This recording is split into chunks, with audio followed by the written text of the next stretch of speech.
हमारे अपने result season से क्या उम्मीद आप कर रहे हैं? क्योंकि इसकी चर्चा हम पहले भी करते रहे हैं, किस तरह की उम्मीदें आपकी रिजल्ट सीजन से है वो आपने बता भी रखा है, लेकिन अब बिल्कुल सामने है हमारे, तो उसमें मेरे मन में प्रश्न ये है कि अभी जो आंकड़े आएँगे हम उसको देखें या यहाँ से कहानी आगे जो बनेगी उस पर विचार करना होगा, उसके बारे में सोचना होगा। हो सकता है कि रिजल्ट सीज़न अच्छा निकले यानी इस मामले में कि आंकड़े इस बार के अच्छे आएँ। लेकिन क्या आने वाले समय में भी अगले 3-6 महीने बाद भी कहानी अच्छी रहेगी, बेहतर रहेगी? अ, यहाँ हमें सिर्फ़ तीसरी तिमाही देखनी है या चौथी तिमाही भी देखनी है, अगला साल भी देखना है? नहीं, आपने जो लास्ट में बोला वो होगा, जो नैरेटिव मैटर करेगा, समझाता हूँ क्यों। देखिए, वैसे रिज़ल्ट क्वार्टर-क्वार्टर तो इम्प्रूव हो ही रहा है, एक्सपेक्टेशन बेटर है, लेकिन चूँकि अब फ़ोकस कंजम्पशन की तरफ क्लियर कट दिख रहा है ना, तो आपका जीएसटी कट हो गया, उसका पेंट अप डिमांड का आपको रिज़ल्ट दिख जाएगा यहाँ पे।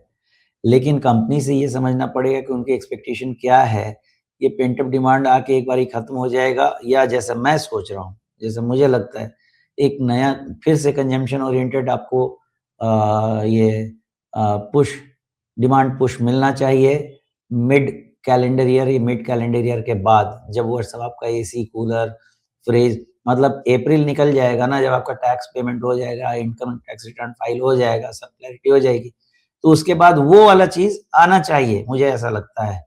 तो उस पे सुनना है। बाकी नेट-नेट मुझे लगता है राजू जी ने रिज़ल्ट ठीक ही आना चाहिए, फार्मा ठीक ही लग रहा है होना चाहिए।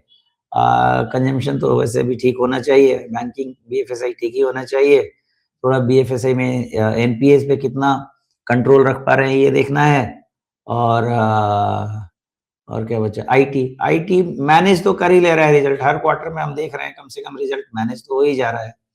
एक्सपेक्टेशंस से ज़्यादा मुझे सॉरी रिज़ल्ट से ज़्यादा मैनेजमेंट क्या बोलते हैं, क्या उनके एक्सपेक्टेशंस है, ये एक्चुअल पिक्चर पेंट करेगा। जी। तो हमें नतीजों पे नज़र रखनी पड़ेगी। अब यहाँ पे अ, आदित्य भी हैं, वो भी यही कह रहे हैं कि अब ट्रंप को 3 साल और रहने हैं, 3 साल तक बाज़ार से मुनाफ़ा भूल जाइए। लोगों के मन में आशंकाएँ बहुत हैं अब। अ, क्या 3 साल वाक़ई बाज़ार ऐसे ही डोलता रहेगा? नहीं, मुझे नहीं लगता। देखिए, ऐसा है कि कोई बच्चा नहीं है ना जिसको आपने किडनैप करके रख लिया है 3 साल तक नहीं छोड़ेंगे।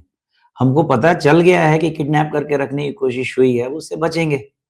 तो 3 साल नहीं बनेगा ऐसा नहीं है और कोई भी कंट्री देखिए कोई पाकिस्तान थोड़ी है कि जाके वहाँ पे नाक रगड़ के और उसके बाद भैया भीख दे दो, भीख दे दो। हमारा अपना एक इकोनॉमिक ग्रोथ चल रहा है, इसमें रोड ब्लॉक्स आ रहे हैं, हर बार कुछ होता है, कुछ ना कुछ ये जियोपॉलिटिकल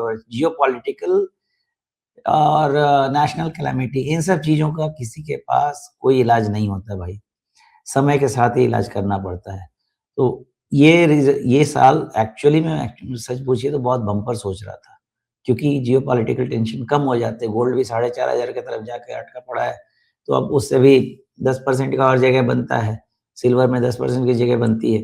तो मुझे लगा था कि शायद ये ऐसी जगह पे आ गए हैं जो रिप्रेज़ेंट करेंगे कि आपका जियोपॉलिटिकल टेंशन्स थोड़ा-सा थमे, नहीं थमता हुआ दिख रहा है, इस कारण से रिटर्न मिलेगा इस साल भी। पिछले कैलेंडर में मान लीजिए निफ्टी ने 10% का दिया तो हो सकता है इस कैलेंडर में निफ्टी 15% देगा। रिटर्न मिलेगा अगर आपको 15% चलता है तो मिलेगा। मिड कैप और स्मॉल कैप का जो परफॉर्मेंस है वो second half of the calendar के पहले ज़्यादा मीनिंगफुल या दिखेगा नहीं और उसके अगले साल मतलब 2027 में तूल पकड़ेगा, बहुत ज़बरदस्त पकड़ेगा, वो पकड़ना ही है। तो मेरा एक्सपेक्टेशन यही है मार्केट से कि ये साल भी पैसा बनेगा, मोस्टली लार्ज कैप और लार्ज मिड कैप से पैसा बनेगा। Second half of this financial से शुरू करेंगे तो उसका अगला फाइनेंशियल तक आपको मिड और स्मॉल कैप से पैसा बनेगा और अच्छा बनेगा। तो मैं इस व्यू से चल रहा हूँ। लेकिन ध्यान रखिएगा कि निफ्टी अगर 28,500 और 30,000 ये रेंज आप अच्छे से ध्यान रखें।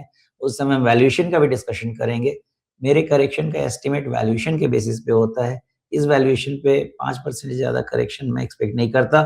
लेकिन अगर इसी फाइनेंशियल में या इस कैलेंडर में 28,500 के ऊपर निफ्टी निकल जाती है, मैं करेक्शन स्टीप एक्सपेक्ट करूँगा क्योंकि वैल्यूएशन डिस्टॉर्ट हो